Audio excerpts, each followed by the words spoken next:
Right, so hello and welcome back to Books and Things, and welcome back to another day of Vlogmas, and welcome to the second episode in my little mini Dickens Author Week about Dickens's Christmas books. Today I'm going to be talking about The Battle of Life.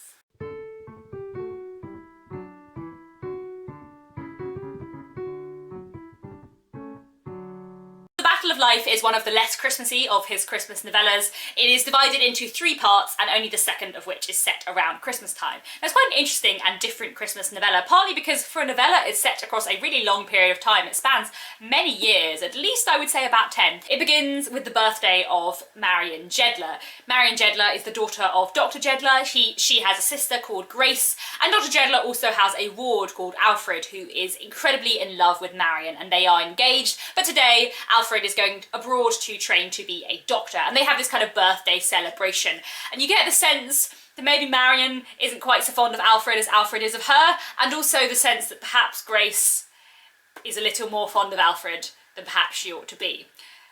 And then things go on from there. The next chapter is 3 years later, and the next chapter is, I think, 6 or 7 years after that. You get to follow these characters over about 10 years. Both those four central characters and the servants of the household, Clemency and Britain, a rather disreputable young man called Michael Warden, who is heavily in debt, and two lawyers called Craggs and Snitchley, who have a gloriously beautiful relationship. I'm not sure whether it's actually the longest of Dickens's Christmas books, but it certainly feels like it's the longest because you follow these characters over quite a long period of time, and I would say it probably deals with more characters than most of the rest of the Christmas books do.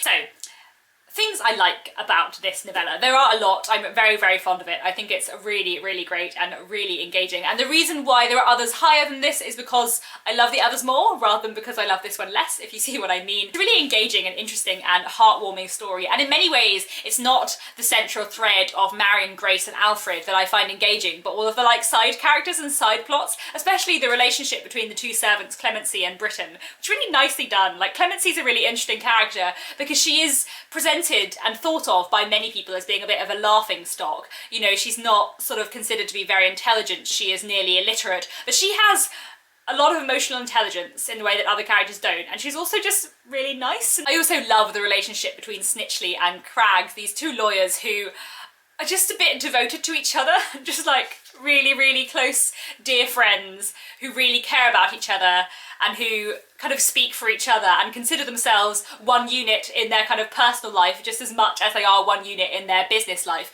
So much so that they both are married, and their wives, while the four of them are all very good friends, their wives constantly pretend to be angry at their husband's business partner because they never see them at home because they're always at the office. So Mrs. Craggs pretends to hate Mrs. Snitchley, and Mrs. Snitchley pretends to hate Mr. Craggs, which I just find really, really engaging and enjoyable. I really like their relationship. They're also two of the nicest lawyers to be found in Victorian literature. Lawyers in Victorian literature quite often get quite a bad rep, but these two are very nice men, and I very much enjoy their characters. I also do like the central plot. I think it's quite engaging and well done, especially the kind of relationship between Grace, Marion and Alfred, and the kind of dynamics between them I think is quite interesting. I really like Grace as a character, and Marion too is quite powerful. I like their sisterly relationship, and you certainly get a sense of the kind of sensibility Eleanor-Marianne dynamic going on there, with Grace, the elder sister, being much more like Eleanor, quiet, kind, self-sacrificing, emotionally repressed, and Marion being a bit more like Marianne, a bit more passionate and lively, but equally with her love for her sister kind of coming above everything else. In terms of things I like less about it, there's not very much, but I will say,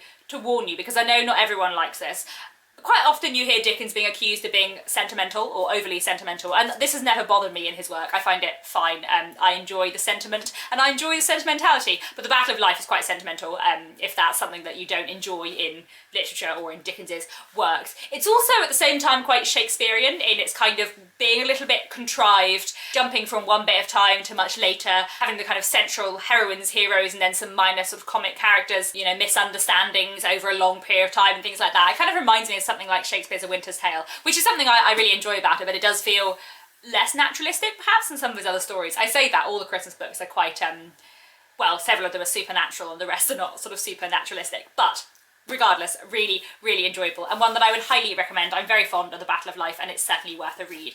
So that is it for today, and I'll thank you very much for watching. Let me know down in the comments if you've read The Battle of Life and what you thought of it, and I'll be back tomorrow to talk about another Dickens Christmas book.